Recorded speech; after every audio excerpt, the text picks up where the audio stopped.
Hello aspirant, welcome back to my YouTube channel BPSC की तैयारी। तो हमने लास्ट टाइम क्लास 6 का जो साइंस का चैप्टर 4 पढ़ा था, पौधों को जानिए, उसके हम आज मोस्ट इम्पॉर्टेंट क्वेश्चन करने वाले हैं। तो चलिए एक एक करके सारे क्वेश्चन को सॉल्व करते हैं। सबसे पहला क्वेश्चन है, छोटे और कोमल पौधे कहलाते हैं। जो सबसे छोटे और कोमल पौधे होते हैं उनको क्या कहते हैं? पेड़, झाड़ी, शाख, इनमें से कोई नहीं। तो जो सबसे छोटे और कोमल पौधे होते हैं उन्हें शाख कहते हैं। और इससे जो थोड़े बड़े बड़े पौधे होते हैं और जिनकी जो टहनियाँ होती है थोड़ी सी कठोर होती है उन्हें झाड़ी कहते हैं। और जो बहुत बड़े बड़े होते हैं वो पेड़ कहलाते हैं। अब नेक्स्ट हमारा क्वेश्चन है, जिन पौधों के तने के आधार से शाखाएं निकलती है उन्हें क्या कहते हैं?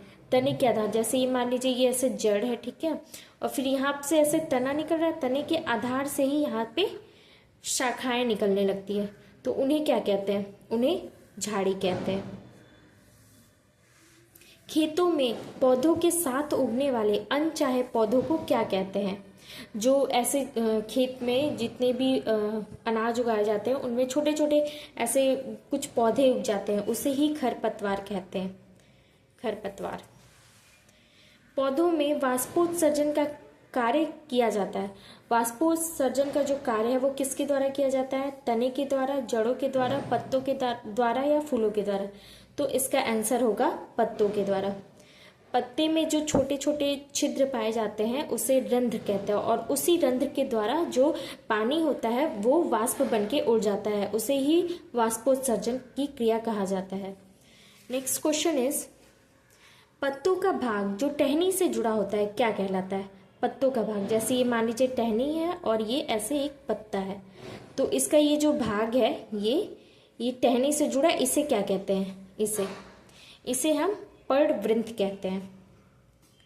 पत्ते पर रेखित संरचनाएं क्या कहलाती हैं? जैसे ये पत्ता है, मान लीजिए ये पत्ता है, इस पे ये जो रेखित संरचनाएं हैं ये क्या कहलाती है? ये शिरा कहलाती हैं। शिरा is the right answer. Next question हम देखते हैं। नेक्स्ट क्वेश्चन है, बीज पुष्प के कौन से भाग से बनता है? बीज फूल के अंदर मैंने बताया था किस भाग से वो बनता है, तो बीज बीजांड से बनता है। बीजांड जो होता है वो अग्नाशय के अंदर होता है, अग्नाशय के अंदर बीजांड होता है और बीजांड से ही बीज बनता है। प्रकाश संश्लेषण के लिए आवश्यक होते हैं, क्या आवश्यक होते हैं? कार्बन डाइऑक्साइड, पानी, सूर्य का प्रकाश, क्लोरोफिल। प्रकाश संश्लेषण के लिए ये सब आवश्यक होते हैं, इसलिए इसका आंसर होगा उपरोक्त सभी। नेक्स्ट क्वेश्चन इज, निम्नलिखित में से कौन सा एक जड़ नहीं है? गाजर, मूली, आलू, शलजम।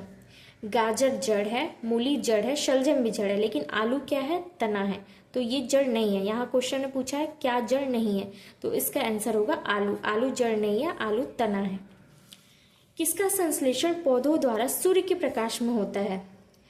अल्कोहल, मंड, वसा, प्रोटीन। किसका संश्लेषण होता है पौधों के द्वारा? तो इसका आंसर होगा मंड।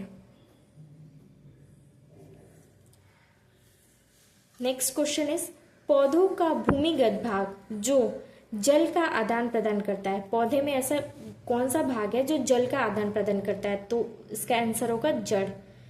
ये भूमिगत भाग है। यदि एक पौधे के पत्तियों में समांतर शिराविन्यास हो तो उसकी जड़ें कैसी होगी? समांतर शिराविन्यास, जैसे ऐसे पत्तियां हैं जिसमें समांतर शिराविन्यास है, तो इसकी जड़ें कैसी होगी? इसकी जड़ें होंगी रेशेदार।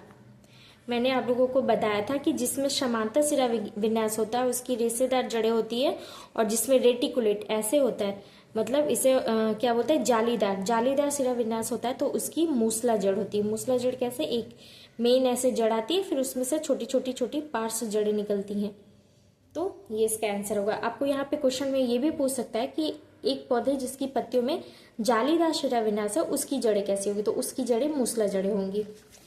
ये याद रखिएगा आपको। नेक्स्ट क्वेश्चन है, जड़ में एक कठोर लंबी प्राथमिक जड़ होती है जिसके साथ पार्श्व जड़ें होती है, वो कौन सी जड़ होती है? अभी मैंने आप लोगों को बताया वो मूसला जड़ होती है।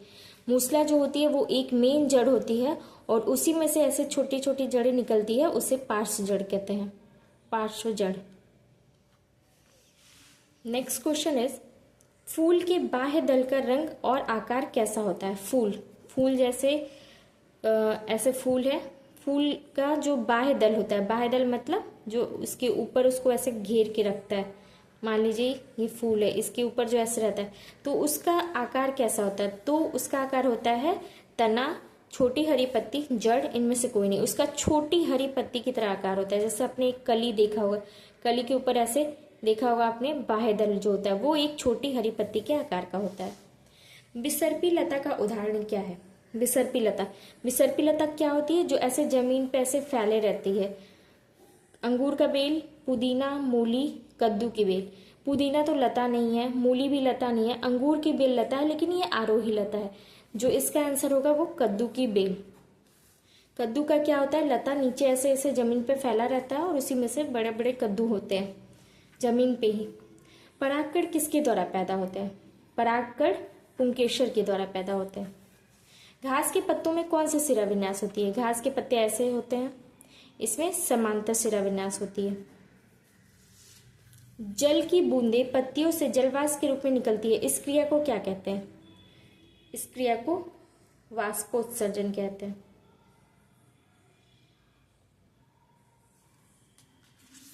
नेक्स्ट क्वेश्चन इज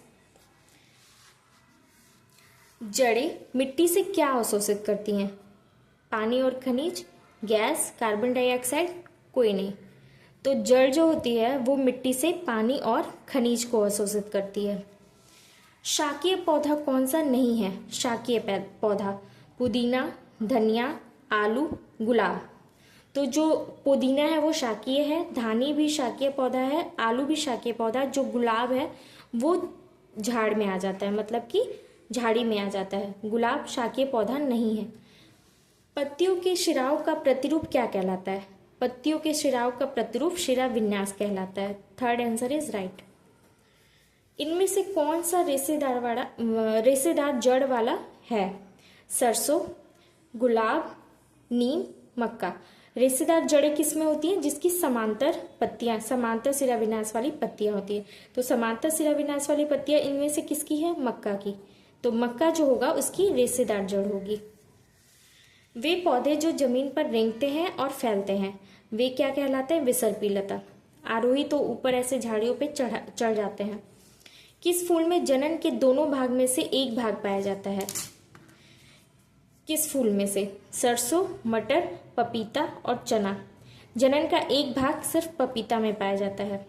पपीते के जो भी पेड़ होते हैं वो दो पेड़ होते हैं एक पास, उसी में से उनका जो होता है जनन का प्रक्रिया, एक फीमेल पेड़ होता है एक मेल, तो जनन का प्रक्रिया होता है। ये मैंने आप लोगों को जब चैप्टर पढ़ाया था उसमें भी बताया था एक लिंगी और द्विलिंगी के बारे में। ये देखिए, जिसमें सिर्फ एक ही होते हैं जनन अंग वो एक लिंगी कहलाता है, जिसमें से पुंकेसर या स्त्रीकेसर होते हैं। तो उसमें कौन कौन से आते हैं? खीरा, पपीता और मक्का। तो इसका आंसर क्या होगा? दोनों भाग में से अगर एक भाग है तो इसका आंसर होगा पपीता। और जो सरसों, गुलाब और पेटूनिया है ये क्या है? दोनों पाए जाते हैं इसमें। नेक्स्ट क्वेश्चन इज पत्तियों में सिराएं एक दूसरे के समांतर होती हैं। समांतर होती है तो वो क्या कहलाती है? समांतर शिरा विन्यास। Second option is right. स्त्रीकेसर का सूजा हुआ भाग, जैसे ये मान लीजिए स्त्रीकेसर है, ठीक है, इसका जो सूजा हुआ भाग है ये क्या कहलाता है? बीजांड, पंखुड़िया, अंडाशय, बाह्यदल। ये अंडाशय कहलाता है। अंडाशय के अंदर ऐसे छोटे छोटे छोटे बीजांड होते हैं।